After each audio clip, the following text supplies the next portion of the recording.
Jerry Cook got inducted into the NASCAR Hall of Fame today, and I dare say if there's anyone more deserving than Jerry Cook or is more passionate about the sport of NASCAR. I've had the opportunity to work with Jerry for about 11 years, and I can tell you he's a giant in our sport. And congratulations, Jerry. What does it mean for you to be inducted into the NASCAR Hall of Fame? Well, I've been in racing my whole life, really, since I was about 8 years old. But to be in this and win the championships and then retire from racing and go to work for NASCAR, this here is the ultimate achievement in my career right here, is to be inducted into the NASCAR Hall of Fame. Take a few questions for Jerry. If you have one, raise your hand. Questions for Jerry? Right over here, James, John. Excuse me. Jerry, it's John Sturban from Racing Today and the Rome Sentinel. How you doing? Can you talk about, you mentioned the rivalry with Richie. Whenever I tell anybody I'm from Rome in NASCAR circles, they immediately say Richie Evans, Jerry Cook, or vice versa. Can you talk about what it means to join Richie here and how you guys put Rome on the map? Well, that's very true. Between me and Richie, we put Rome on the map.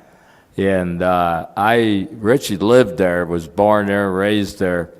I moved there when I met my wife, Sue, over to Utica Rome Speedway, and then we lived there too, bought a home and had 2 kids, raised our kids there for 25 years. And of course, I was racing and looking, running NASCAR, which Utica Rome was. And Richie saw that too, and he thought he wanted a piece of that. So that's when it started, between the two of us living in the same town. And of course, every race counted for points. So like I said, all the stories you've heard are true, even as crazy as they are, where we try to outfox each other at different races and what have you, But he was a tough competitor. He was a winning race car driver too, and we lived 2 totally different lifestyles, but we were both after the same thing. And when I retired, we were tied at 6 championships each. And then when he got killed in Martinsville in '85, I was already working for NASCAR then, and that was the first year. So he won the championship that year because Martinsville was the end of the year. But we had quite a time, and it was a rivalry second to none for racing. And I don't think it'll ever happen again because of the way things are today. You couldn't do that. Mm-hmm. But it was a lot of fun when I sit there and think about it. And I even said it today. I don't know how in the world we ever did that much racing. And on top of that, we just kept going. We never got tired, and we didn't know the word quit. Right down here on the front row, Jerry, Tom. Hi, Jerry. Congratulations, Tom Jensen, FoxSports.com. I'll put it simply, why were you so good? To go first or second in points for 12, 13 years in a row is an incredible accomplishment in any sport. What separated you from the competition, and what was really the key to your success? Well, first of all, we had equipment. We ran good. We won races, and so did Richie. And we set such a pace because every race counted for points.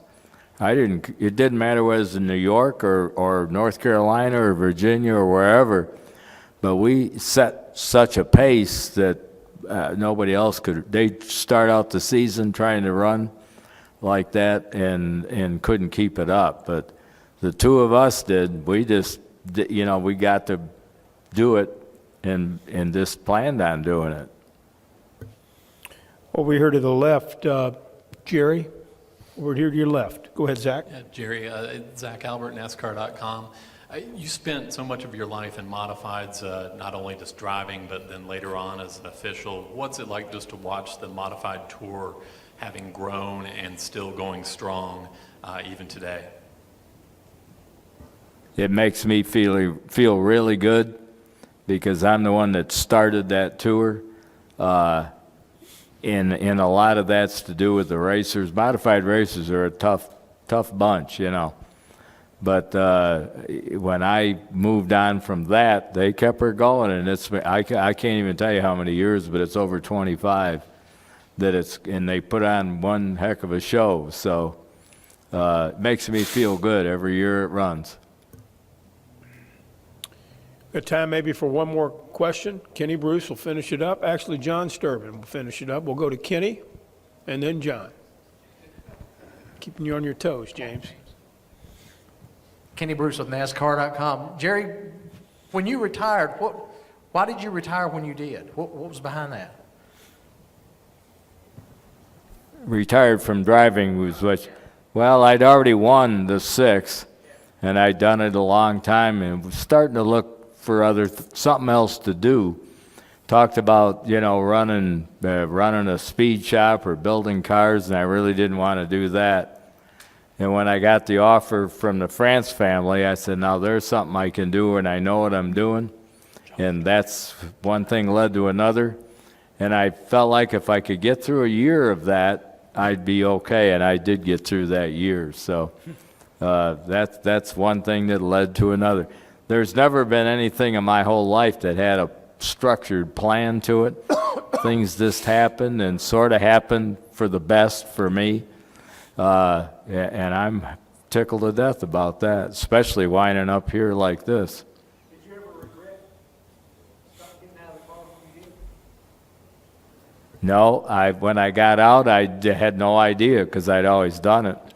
I figured if I could make it through the first year, I'd be okay. And I already had another ride lined up, and it was Ed Close who had a modified car.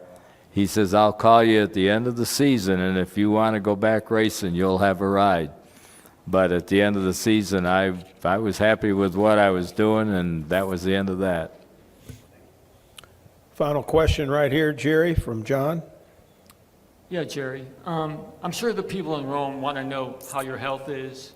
You had the walker up on the stage. I'm assuming you had wheels on it, and you know the wheelchair here. How is your health? Well, I'm recovering. I wound up with a bacterial blood infection that literally took over my body, and I was in intensive care for quite a few weeks. And of course, when you're that way for that long, it just takes, you got to learn how to do things all over again. And I spent a couple months in a rehab, and I'm still working at it with, you know, physical training and what have you. Got a trainer that's helping me where I can get back. I thought by now I'd be back, but I'm not there yet. So, but there's some more hard work, I'll get there. I'll be back on my feet without a walker. So. Well, Jerry Cook, congratulations. Your lovely family's in the back of the room. I know how proud they are, but I just want to tell you, Jerry, for the opportunity that I've had to work with you, you are a true giant in NASCAR, and we appreciate all you've done for the sport. Congratulations. Thank you very much.